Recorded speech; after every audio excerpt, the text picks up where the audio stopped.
welcome you back to our volume number 1.2 of NFO, as I like to say it. To the people who don't like to be offended, but it is no fucking offense here at the Downtown Commons here. I'm John Buck, and I'm joined today by Mr. Keenan Cortez, Councilman Keenan Cortez. So, Keenan, thank you for coming today. And, it's my pleasure, John. I'm glad to be here. Oh, man, this is your first time doing something like this. It is. I'm glad that I get to have you here, and so people get to know you a little bit better. So you've been on the council for how long? You were appointed here to fill a seat here. Was it about 2 years, a year and a half ago? I got appointed last March 2019, to fill in the unexpired term of Jim West after he resigned. Okay, and before that, you tell us a little bit what you've done here with the different types of roles in the city. Oh, God, John, I go all the way back to 2004 when I moved back to Joplin from Houston, Texas. My wife and I decided to come back home and come back to the Midwest, and I immediately got involved, hit the floor running, if you will, and started out with the police department on the Citizens Advisory Committee with them. From there, I worked on the public safety sales tax that passed in 2006, then did just a myriad of things leading up to charter review, sales tax oversight committee. My last stint before getting on the council, I was the chairman of the Planning and Zoning Commission here in Joplin. So altogether, including this past year that I've been serving on the council, I've got about 16 years of service, volunteer service in with the city of Joplin. So if you had to say right now, like what would be your main reason why you'd want to represent me here in the city of Joplin, like, and then anybody else like me, of course? Well, John, I like to think it's because I have a servant's heart, and I want to go and serve for you. I want you to be able to have a voice at City Hall. I want everybody to be able to have the life that they envision having in Joplin. I want to be able to listen to you and be able to take that information into City Hall, up on that dais with the other 8 peers that I have up there, and do everything I possibly can to represent you and what you value in living in this community. Now, what would be you think? If you had to pick one issue right now that you would be real passionate to change here in Joplin, what would that be? I don't know if I could narrow it down to one. I think there are about 3 or 4 different things. I know you're a big advocate for the JPD and fire department. I'm a big public safety guy. And that getting passed was a big thing. Yeah, I want us to be safe. Correct. I want us to be safe. You know, life's too short, and being able to live in a community, work in a community, play in a community, raise your kids in this community, you shouldn't have to think about your safety. It should just be one of the byproducts of living here. So I'm real big on whatever we can do as a community, as leaders in our community, to make sure that public safety is there for you. Police, fire, everything that entails. The other thing is I want you to be able to have a good living wage. I want you to be able to get a good job, something that you're happy with, that you're happy at, that you can have a work-life balance, and you can make enough money to not have to worry about, am I going to be able to pay Liberty? Am I going to be able to pay Missouri American Water? Can I have cable or satellite television? Can I have a cell phone plan? I want you to be able to do that without having to worry about it. So you need a job with a good livable wage, something that you can afford to support your family on. Mm-hmm. So basically economic growth and public safety would be probably your biggest 2 ones, you would say? Those would be my top 2, yes. Okay. Investments in, how can I say this? I believe, like me, if I had to pick out one issue right now to start somewhere to help Joplin, I guess you say, redirect ship a little bit, because there is a lot of negativity that happens in this town a lot. I mean, of course, it's going to get brought out by media more than anything, because we do like to report on the most negative parts of society. That's just how newspapers and things are, and ratings are done. But before we went on here live to record, we were talking about some of the things that was popping up here in Joplin. Do you see that as a trend growing if we don't do something? Because for me, I would pick one thing to start. It would be street lights. For me, that is a big issue for me, because dark things can't hide in the light. I mean, right. If you light up our communities, you can actually have a pathway of public safety. That's one big thing for me. If I had to pick one animate object, to try to put through. So something like that. I want more streetlights in my neighborhood. I mean, for sure.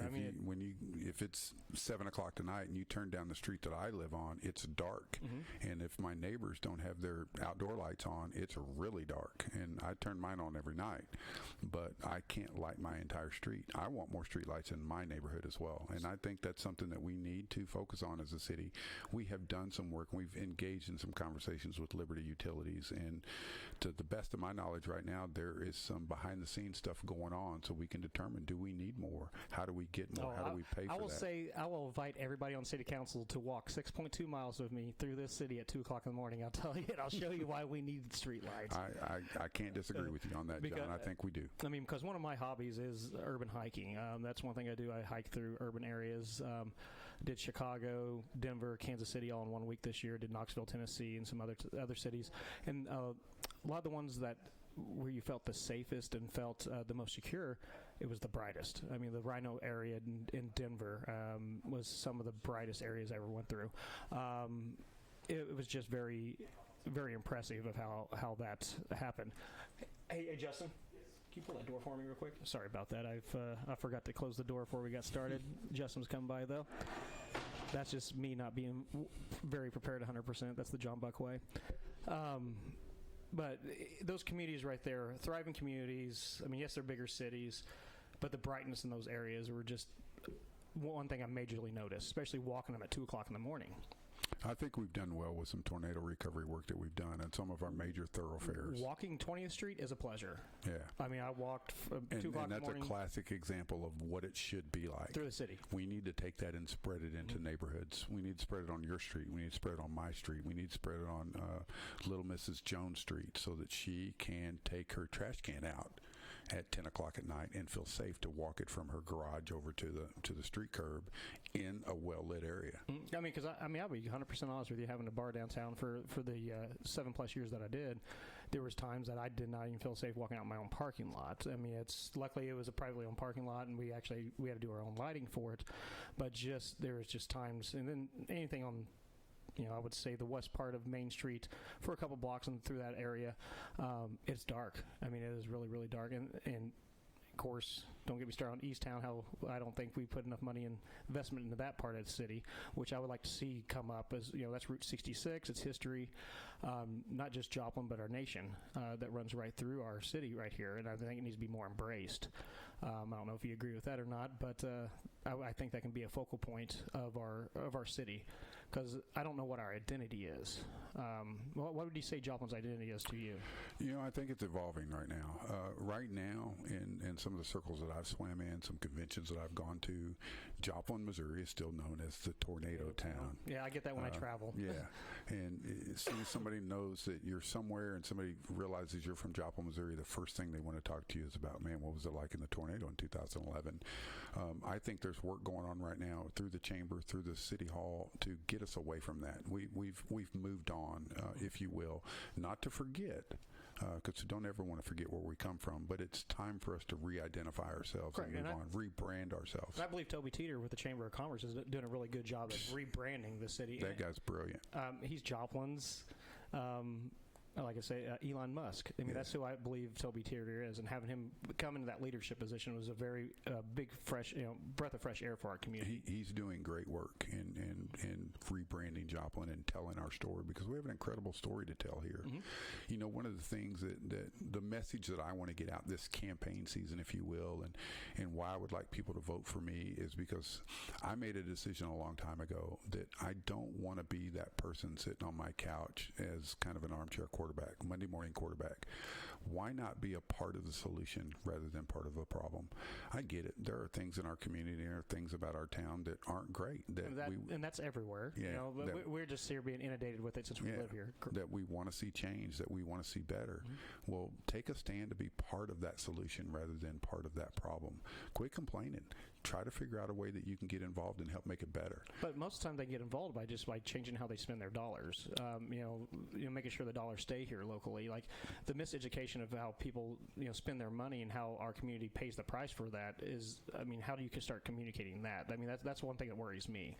Being so close to multi-million-dollar entertainment facilities that are outside our city limits, that does affect us. But we do so by making choices. So I mean, how do you combat that?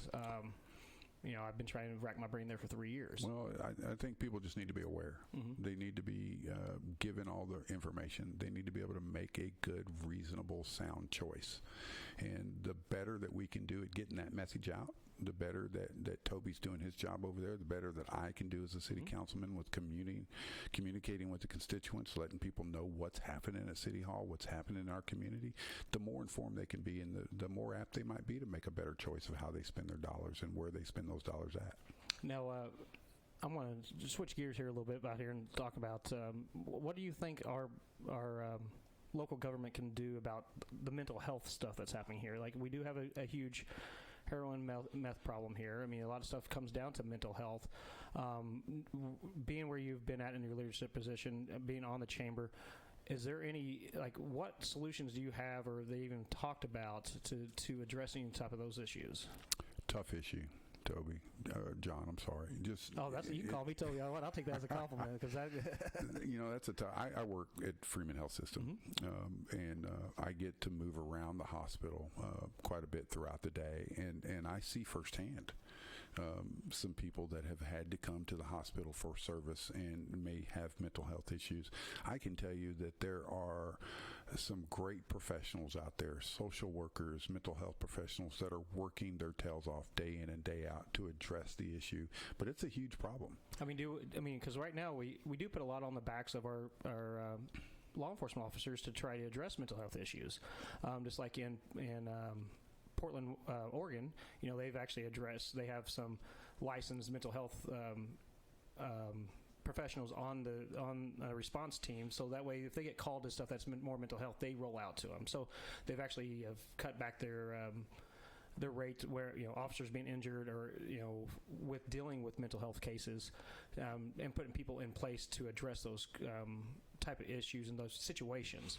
Seeing that here in Joplin, I believe it'd be very beneficial to have some type of program like that. I don't know if anything like that has been addressed or brought down the pipe, but seeing the mental health, I think that's the elephant in the room that we have to talk about here as our community, not just me and you talking about over here on the microphone, but just talking about it in our community, how we get that rolling, and how do you. That's a big issue facing not just our area, but it's our country as a whole. Yeah, I think it's a nationwide problem that is. I wouldn't say it's just kind of cropped up recently, but has been building. It's boiling with the advent of marijuana is almost legal across the nation now, and we have all the opioid crisis, and we have all this new stuff, flakka, and all kinds of different things that you can basically walk into a convenience store and purchase these days. It's just getting worse, and does it need to be addressed? I absolutely believe it does. I think, in my personal opinion right now, is there are a lot of professionals that are doing the best that they can with what they have available to them. Yeah, they just don't have enough time. Yeah, don't have enough time. There's when you roll up on a situation, is it mental health? Is it drug induced? Is it someone who's or both? Is hooked on opioids, or is it a combination of the two? And what is the best way forward? And sometimes those situations they happen really fast.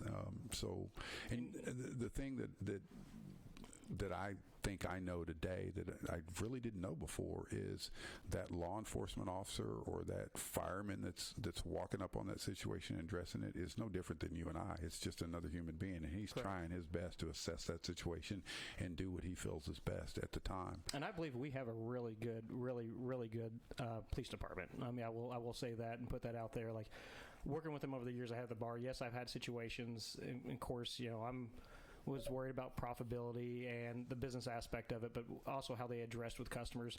I would say 95% of the time was addressed the best case possible.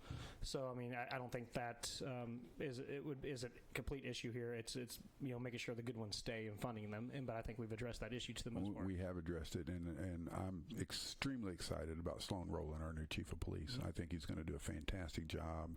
And how long has he been with the force? He's been force for a while. About 16, 17 years, I think. And he's attached. He's in tune. He's listening to what's going on, and he's extremely responsive. I like that hire because you hired within.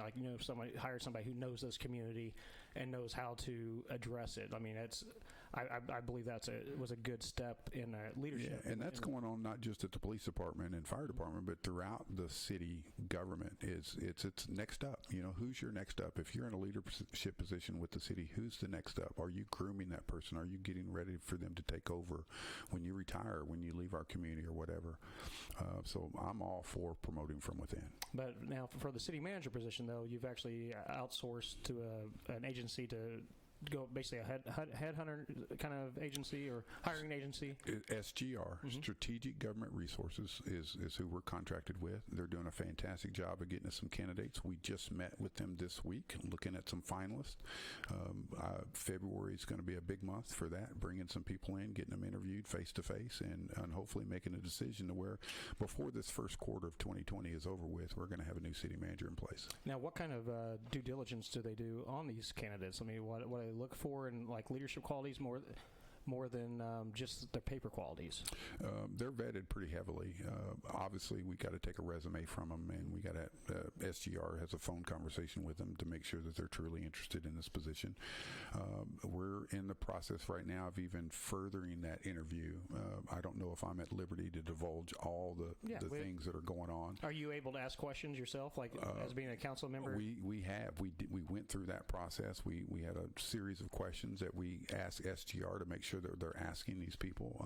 What was one of the questions you wanted to ask? Wow, you put me on the spot there real quick. Sorry about that.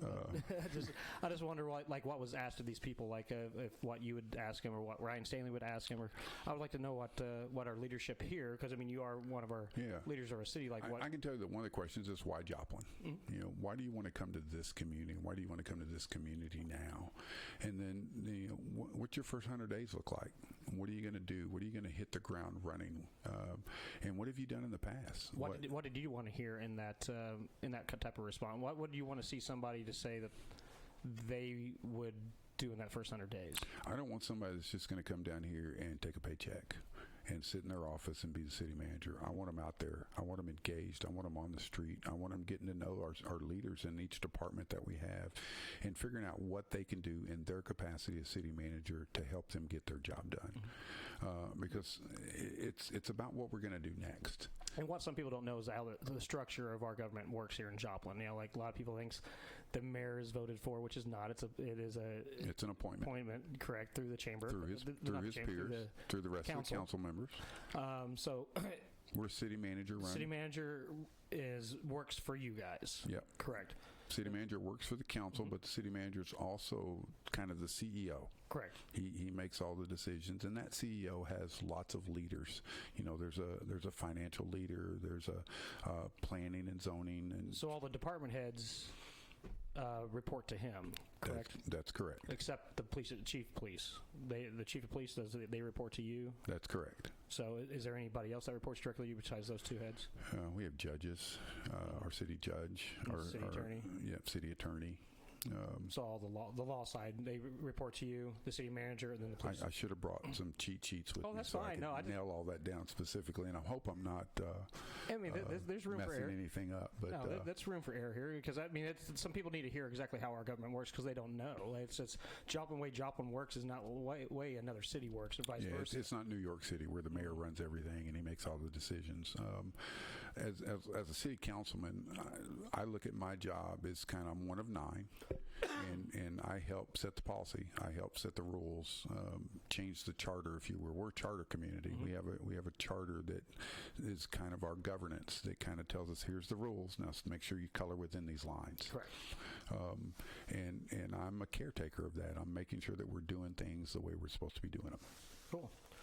Well, I got a couple more questions here. That's going to be a little bit off topic, so people can get to know you a little bit better on some things. Shoot. So we're off a little bit of politics, but what was your very first paying job growing up? Oh wow! I grew up in Carthage. I'm a Carthaginian, born and raised over there. A good old tiger over there. Born in the old McCune Brooks Hospital, and my first paying job was, I believe, it was the Salvation Army. They had a clothing drop off down in the east end of Carthage, and I worked at that little store, and I actually bailed clothes that we would send out of Carthage and send to bigger communities so they could get sorted and put in what's now would be the Goodwill stores or the Salvation Army stores. And that was my first paying job.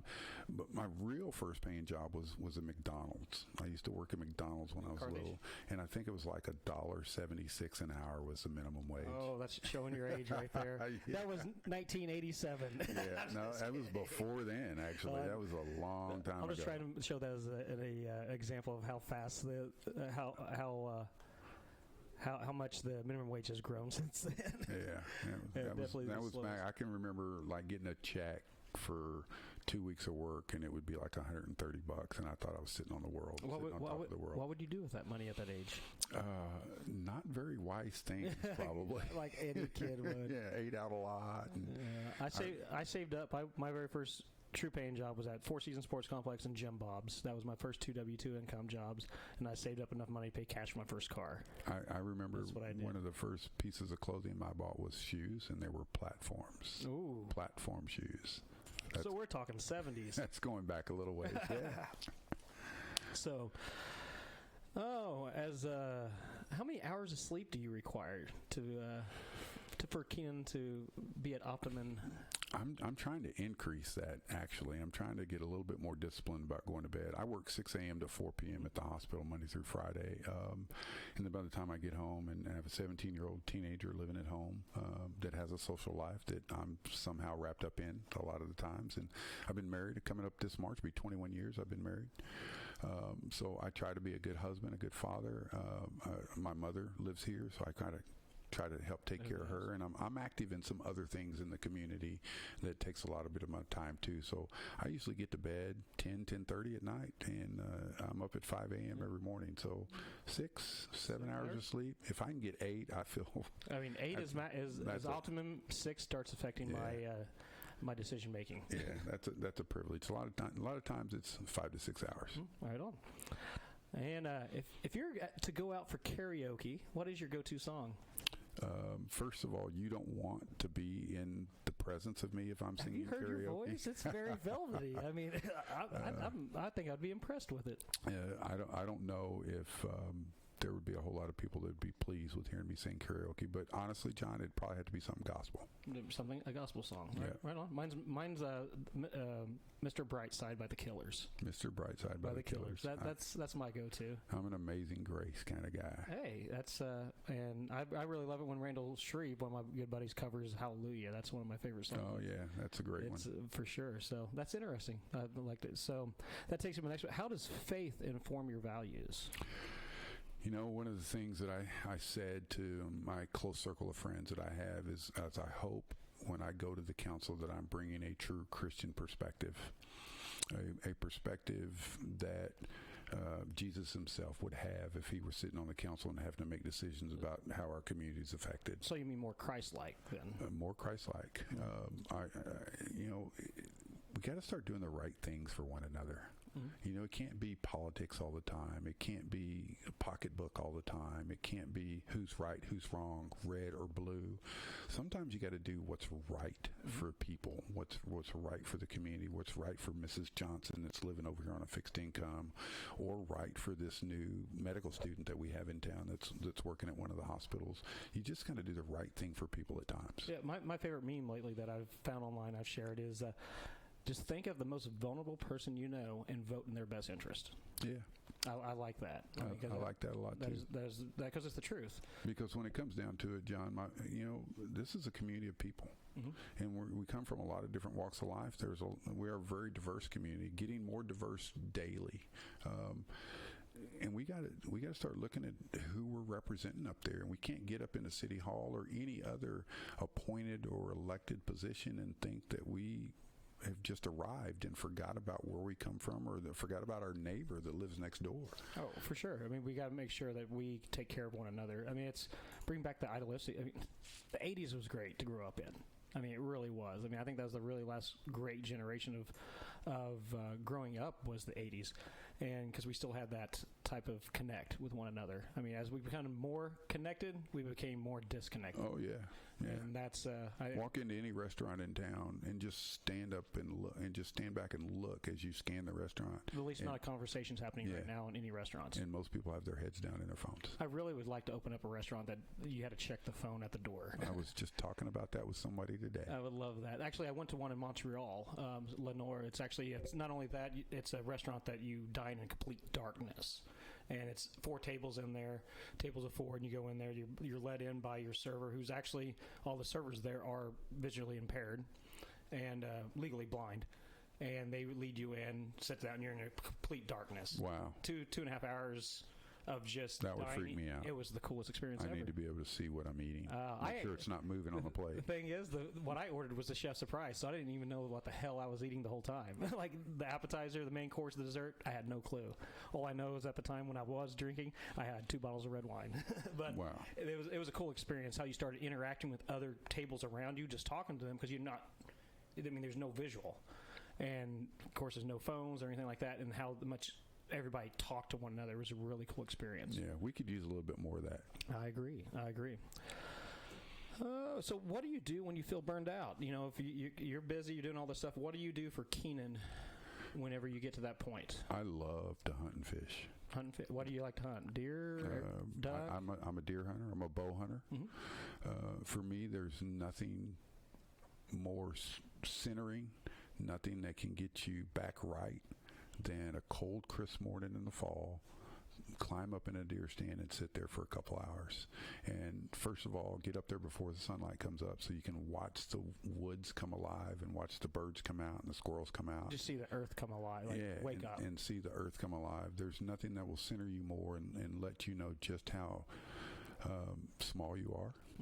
Than to watch nature happen. And if you're lucky and you get to, that big buck walks out in front of you and you get to harvest a deer, but there's something spiritual about that. Even killing something in nature is just, I don't know if I'm articulate enough to explain it to you, what it does for your spirit, what it does for your soul. But fishing, because we are hunter-gatherers, I mean, it's like you're going back to a primitive state. And fishing is that way for me too. I love to be outdoors. I love to mow my own grass. I love to garden. I love being out in nature. And that is the biggest de-stressor for me, is just some days, bad day at work, it's been stressful, the hospital's crazy, go home, jump on my riding lawnmower, mow my grass, 2 hours, and I can come off that and be okay. I can do this again. Just kind of get that mental reset. I can live to fight another day. Cool. I mean, that's something you and Joshua Bard has in common. Yeah. Like, you guys both are hunters. We have hooked up a lot online and talked about our hunting and fishing experiences. I see a lot of his stuff online. He shot a really nice deer this year, too. Hey, that's cool. And it's cool to see what people have in common, especially going into a leadership position role or getting into one. So yeah, can we not look at what we have in common instead of what we have? A lot more than what our differences are. And that's my whole point of actually interviewing everybody, is so what people can actually see how much they do have in common. I mean, it's really cool to see like how much you guys both want the community to actually get better in those ways, and that's really cool to see. I've got a couple more here, so before because we got about time for one more, so as we have 3 minutes to go. So I would like to know, that's this question, what always brings a smile to your face? For me, no matter how hard of a day it is, anything like that, I go home and I get to pet my cat of 17 years who, her name's Martini. And no matter what, I mean, she's been with me through thick and thin, good and bad, everything. She's going home and doing that. I know that sounds really masculine, me petting my cat, but doing that will always turn anything around for me. So personally, that's mine. What would be yours? I love comeback stories. I love hearing people's successes in life, no matter how small or how big. I just love hearing, hey, I had a problem. I did some things about it, and now things are working out. I had a guy call me last night that was telling me about some stuff that started to happen in his life. And I was sitting there just smiling and grinning because this guy's finally figured it out. He's finally realized he had to get engaged. He had to be involved in what was going on. And hearing him overcome the obstacles, because we got lots of them these days, if you're living in this world in this time, there are a lot of things that are distracting you, that are taking your time away and your attention away from what really matters. So being able to see people recentered on what's really mattered and hearing those success stories and how they turn out just brings joy to my heart. But I guess the number one thing is hearing my wife's voice. Hearing that, hey, baby, how you doing? How was your day? I love you. That's joy, pure joy. Hearing that, no matter, basically, from what I gather, she's basically kind of like your rock. Yeah. Kind of knowing that I have that, knowing that I have that relationship, that companionship, that person that understands me, that gets me, that in the last almost 21 years that we've been married, been through some stuff, and she's still right there. Still right there beside me, still takes my, dirty, crusty butt sometimes, and still loves me, and loves me when I'm doing good, and loves me when I'm doing bad. That's, if you don't have that, get that, because that'll bring you joy when the world's crumbling down around you. That's cool. That's a very cool, admirable thing to have. Like there again, something you and Josh have in common. I mean, it's something we talked about. Like his wife has been a really big asset to him and his pathway through life and being there for him. And it was just really cool to hear that from both of you guys. So I do appreciate you running, of course, and already being on our council. I encourage people to reach out to you and talk to you. If you have any questions, reach out to you, talk to you one-on-one. I mean, bring them on. I'm on Facebook. I'm on Twitter. I don't do Instagram. I ain't figured that out yet. I'm a little older, so this technology stuff is weird for me. But just look on the city's website if you want my cell phone number. It's on there. Call me anytime. Well, I mean, if you want to say what your phone number is, you can put it on here if you want, or if I can. I'm 417-529-5870. I don't know your number. Probably not going to answer. Leave me a message. Say, hey, you're interested in talking with me. I'll be happy to talk with you. I like that open door policy. So, because so many times in the past city council members have made sure they didn't communicate with their constituents as they should. So I appreciate you having that open door and be able to listen and talk to people here. Anytime. So I appreciate you coming, Keenan. And anything else you want to add or let anybody else know about the man, the myth, and the legend here? It's not about me. It is not about me. I'm just a servant, and I enjoy serving. I'm grateful to serve. It's a privilege to be able to serve. If there's one thing I want everybody to know is the election is April the 7th. I don't care who you vote for. Go vote. Your vote matters. Go vote. Exercise your right. Totally agree. That's one thing that we take for granted, and that is it is a big election. And then being a local election, it is on not one of the big election days like in November, but it is it does take that little bit of effort to go vote. So and get to know the candidates, talk to them, meet them. We live right here in Joplin. We're at Walmart. We're at the restaurants, and we're working somewhere in this community. Talk to us, seek us out. If you got questions, ask us. I'll be happy to talk to anybody. Well, all right. Well, I appreciate it, Keenan, and we look forward to April, and hopefully maybe have you back before then to see how you're progressing with talking with people, and if you have any other thing else you need to put in a message out there. Anytime, John. Appreciate it. Thank you. Everybody else, you have a great day, and be looking forward to our next episode with Josh Shackles. So appreciate you, and have a great day.